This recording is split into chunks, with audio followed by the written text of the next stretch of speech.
On today's video, you're going to find out what changed. What happened to us that we didn't quite plan and we had to make a change in plans. You'll see that we ran into some more camping, a little bit of snow on the way, and then we ended up at an historic roadhouse that was on the Caribou Wagon Trail. Voila. The original Gold Rush Trail back in the 1860s. Okay, let's roll the intro and get into the video.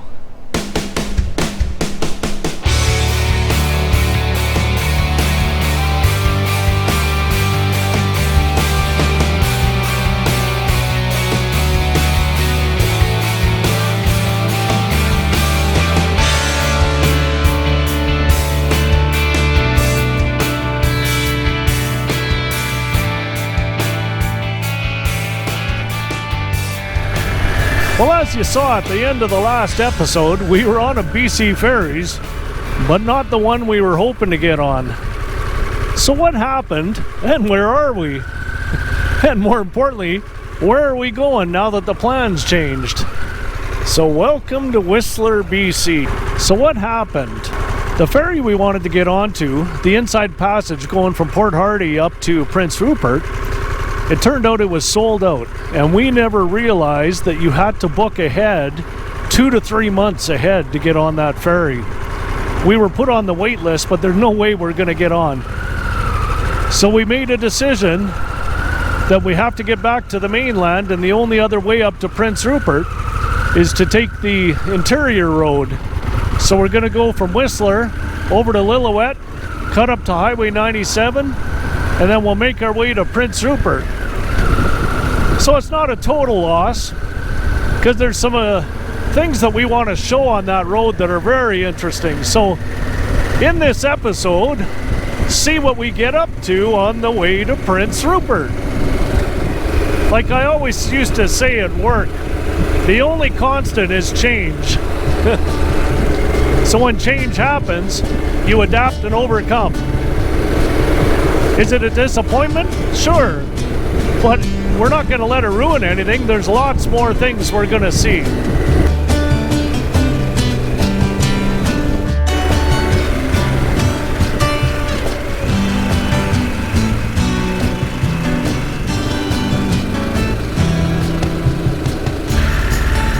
So we're trying to find this campground, and there's not very much for signs. But it looks like this is probably it. Every other campground in the area is completely booked. And here's the last spot right here. I think we can make it work.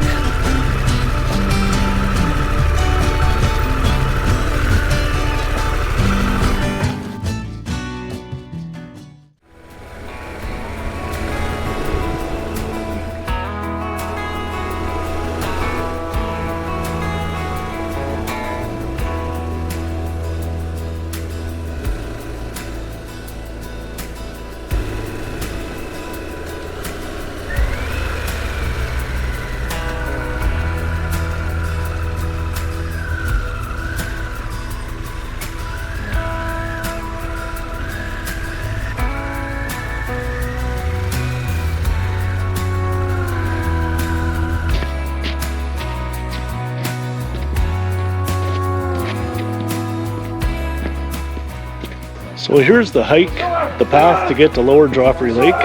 It's still a bunch of snow out here. But once you get here, it's a pretty awesome view on a sunny day. During the summertime, the color of the water is awesome, but you can't see it right now. It's too cold of a spring. Time to head back and hit the road.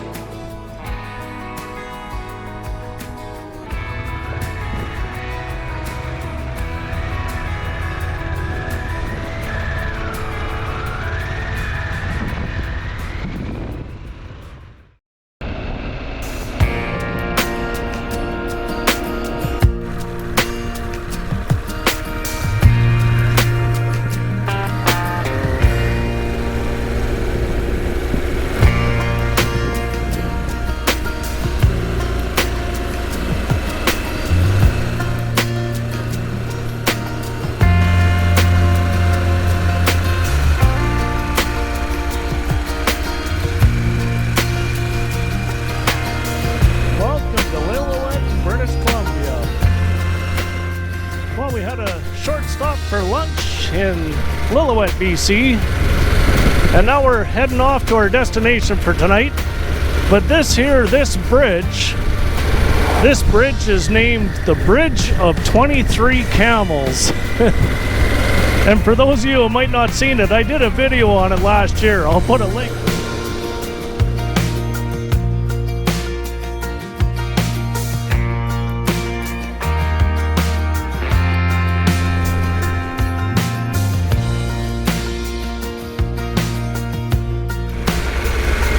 Well, here we are. Here's our destination for tonight, Hat Creek Ranch.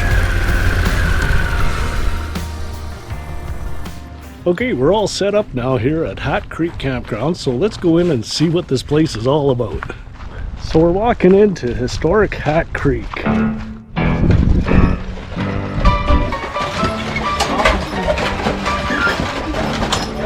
So we're going to go to the Roadhouse here first, and it's one of the 2 remaining in British Columbia from the Gold Rush days. 1862, Governor Douglas could see we needed a better way, so he ordered the building of the Caribou Wagon Road. So the road started in 1862. By 1865, it had reached all the way up to the town of Barkerville. 400 miles, 700 kilometers, built in 3 years with hand tools. So lots of travel along here. Lots of roadhouses. Roadhouses closed in 1917. This was one of them that closed in 1917.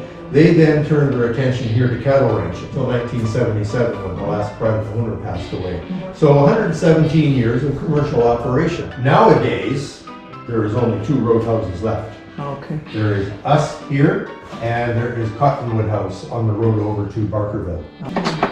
We had this donated to us about 4 years ago by a lady in Kamloops. Wind this up and voila.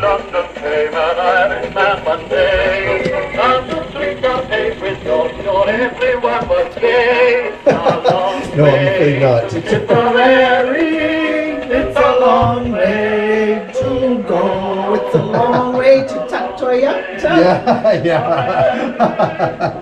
That's amazing. Yeah, it's called blue amberol is the material it's made out of. And that's what makes the music, the original record. Yep. That Edison, what a smart guy. Well, howdy there. What'll it be, partner?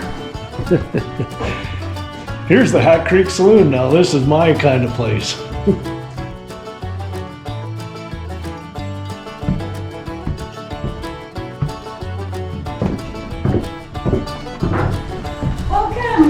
I'm Rita. Hi, Rita. And this is the Roadhouse Kitchen. Is the old oven still works? Eh? Well, now this is in McCleary, 1903, and it was originally a wood stove. But then, when electricity became popular, then they had it converted. Try one of these. Oh. Now these came out of the. Those are brownie bites. I'll try this one. That's a rhubarb muffin. I didn't get the sugar on them yet. We'll swap half and half. No, have another one. No. This makes ice cream. Ice cream, yeah, because you pack the ice and the salt around it, right? And then away you crank, and that's the bigger one. So if they had a lot of guests, The blizzard. The blizzard. This is where the idea of blizzards came from, Craig. Dairy Queen. This big ice cream maker. Dairy Queen Blizzard. Dairy Queen, we're on to you. Here's the original McLean cabin, which he built first, and him and his wife and 12 children lived inside this cabin while they're developing the roadhouse. Very tall. It's a low ceiling, but up top is a loft where the kids would be also. So welcome to the Swakmik First Nations territory. Yeah, thank you very much, Tara. Yeah, absolutely. Yeah. So I have a few things to show you here. Okay. So in this area we have over 500 plants that we would use for medicinal problems. So here we have Kinnikinnick. So here we have a peace pipe. Great. So we'll bring this to ceremonies, gathering with other tribes. We have obsidian here. With the obsidian, we'll be able to use that for the top of our arrows. Yeah. We're so happy to learn all these different things that you've showed us. Use the antlers and horns and every part of the animals to live by. Does this go all the way to Ashcroft or? Here we go. Thank you very much. Come on in, Craig. What's your step? And watch your head. Yeah.